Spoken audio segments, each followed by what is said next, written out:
जय श्री कृष्णा। मेरे प्यारे सनातनियों, मैं नीलेश जोशी, आप सभी को मेरा प्रणाम। इलेक्शन का रिजल्ट 4 जून को आ गया। बहुत से लोग आज तक वो सदमे से बाहर नहीं आया, उसमें मैं भी एक वन ऑफ दैट है। मेरे पास तो इतना कोई ज्ञान नहीं है, मैं इतना रिसर्च भी नहीं करता हूं, लेकिन जो भी कुछ हमारी टीम के लोगों ने मुझे मदद की है तो उसके हिसाब से मैं एक कंक्लूजन पर आया हूं कि हिंदू मतदाताओं को सीखना चाहिए कि अपना हित कहाँ है। That is point number 1। वो मुसलमान भाइयों से सीखना चाहिए। मुसलमान भाइयों से दूसरा ये सीखना चाहिए कि स्ट्रेटेजिक वोटिंग कैसे किया जाता है। तीसरा ये सीखना चाहिए कि एन ब्लॉक वोटिंग जो बोलते हैं, तो एन ब्लॉक वोटिंग कैसे करके जो उनके हित वाली पार्टी नहीं है, जो हालांकि नेचुरली ये है कि बीजेपी उनके हित वाली पार्टी नहीं है, बाकी जो बीजेपी को हरा सके वो सब उनके हित वाली पार्टियां हैं, तो उनको कैसे वोट किया जाएगा। राइट। तो वो लोग ने बहुत अच्छे तरीके से किया। 543 सीट है हमारी, ठीक है। 543 सीट में मुस्लिम संगठनों द्वारा एक कथाकथित, कोई अपने पास प्रूफ तो है नहीं, कोई मुस्लिम संगठन अपने बता के बताएगा तो नहीं कि ऐसा हमने किया था, लेकिन मुस्लिम संगठनों द्वारा एक अच्छी रणनीति बनाई गई। अपने वोटर रोग को जो है उसको एक गाइडलाइंस दिया गया कि आप कैसे ये करना है। राइट। तो 70 से अधिक सीट है जो हमारी 543 सीट है, उसमें मुस्लिम मतदाता 20% से ज्यादा है। राइट। तो उधर वो एकदम जिसकी फेवर में चाहे एन ब्लॉक वोटिंग करके रिजल्ट ला सकते हैं, क्योंकि 20% मत आपको मिल गया तो बाकी तो क्या 38, 40, 45% पे तो वो हो जाता है, विनर हो जाते हो, क्योंकि सामने वाले बाकी के वोट तो बढ़ जाते हैं, और खास करके हमारे हिंदुओं के वोट तो ज्यादा बढ़ते हैं, बराबर है।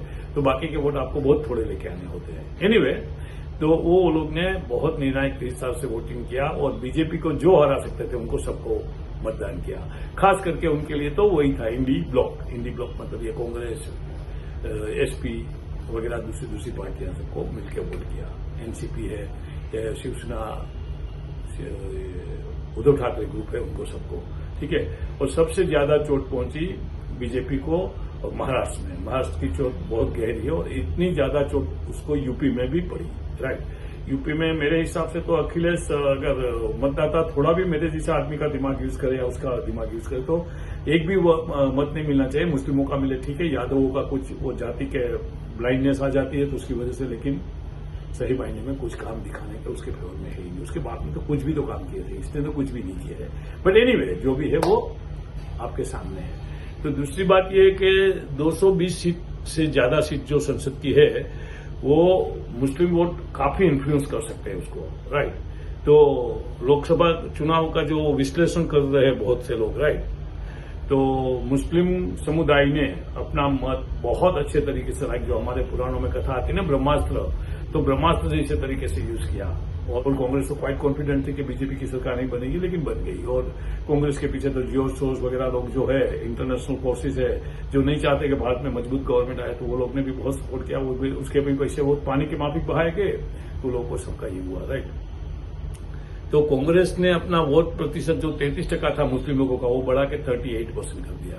तो अभी जब आपके पास 38% वोट अंकित है तो बाकी के तो क्या, आप अगर 12% वोट दूसरे लोगों से कुछ भी उल्लू बना के फ्री बीज देके, या दलितों का आरक्षण समाप्त किया जाएगा, ये भारत का कॉन्स्टिट्यूशन बदला जाएगा, ये करके भ्रमित कर सकते हैं। और हमारे लोग भ्रमित हो ही जाते हैं। या किसी को बोल देते हैं खटाखट 8,500 7,500 क्या राशि बताई थी वो आपके अकाउंट में आ जाएंगे। तो बहुत से लोग तो वो जांचे में आगे वोट दिया और दूसरे दिन रिजल्ट आने के दूसरे दिन चले गए पैसा लेने के लिए। लेकिन ऐसा तो कोई पैसा हो ही तो मिलेगा ना, नहीं मिलेगा। लेकिन ये कैसा हमारा इलेक्शन कमीशन का, हमारी कोर्टों का वो है कि ऐसे लोगों को उल्लू बना के वोट लिए जाते हैं, लेकिन वो उल्लू बनाना अलाउ करते, लीगल है इट इज, राइट। लेकिन एक भाई कोई विभोर करके है वकील, वो कोर्ट में गए हैं, लेकिन अभी देखिए कोर्ट उसमें क्या डिसीजन देती है। लेकिन मामला इंटरेस्टिंग है, काफी इंटरेस्टिंग है। हाँ, तो हमारे हिंदू भाइयों को एक बात सीखनी चाहिए कि देखो, मैं एक एग्जांपल आपको सिंपल सा देता हूं। समझो मेरा कोई जमीन चला गया, ये योगी जी के एक्शन से या मोदी जी के एक्शन से या बीजेपी के कोई एक्शन से, कोई भी राज्य में मेरी सरकार थी, तो उसका मैं डंक रख लेता हूं अपने दिल में कि बीजेपी को मुझे हराना है। ठीक है, चलो, हाँ, इधर तक तो बात समझ में आती है कि मुझे मेरा डंक है तो डंक का खुनस मेरे को निकालना। लेकिन मेरी सोच किधर तक लिमिट हो जाती है कि बीजेपी को मैं हराऊंगा तो जिताऊंगा किसको? जो बीजेपी की ओपोजिशन इंडी ब्लॉक की है, राइट।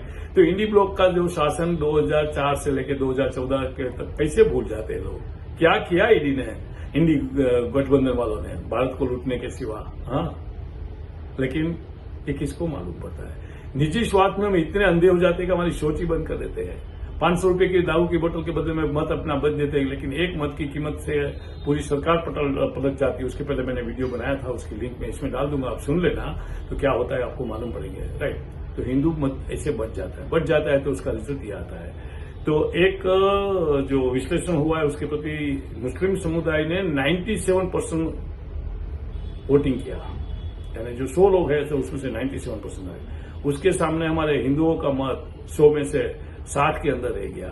40 लोग आराम से घर पे बैठे रहे, सोए रहे, 43% आता, 57% हिसाब हो जाएगा।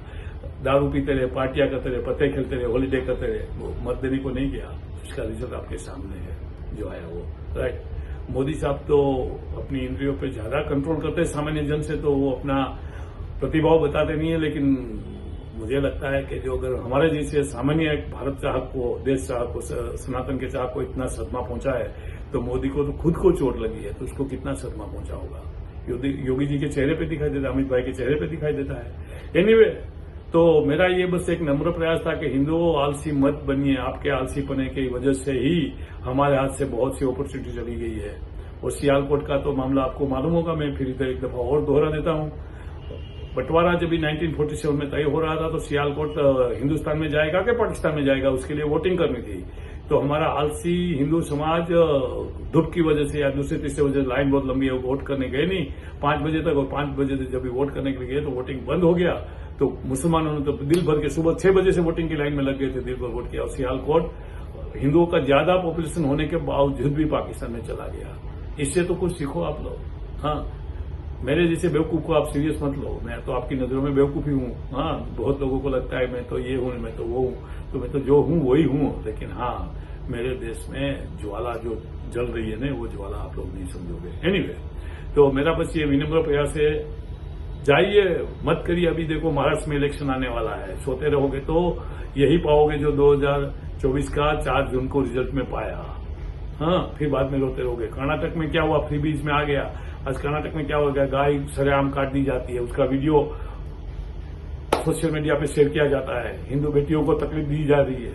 ये सब जगह में जिधर भी आप, हाँ, टीएमसी क्या कर रही है, हाँ, उधर भी देखो। संदेश खाली तो आप लोग बोले नहीं होंगे, लेकिन क्या करें, तो आपको तो समझा नहीं सकते कोई भी। भगवान भी ऊपर से नीचे आके आपको समझाएंगे तो शायद आप भगवान को भी सीरियसली नहीं लोगे। एनीवे, आपका खूब खूब धन्यवाद। आशा है कि आप ये वीडियो को देखेंगे, दूसरे लोगों के साथ शेयर करेंगे। आपका खूब खूब धन्यवाद।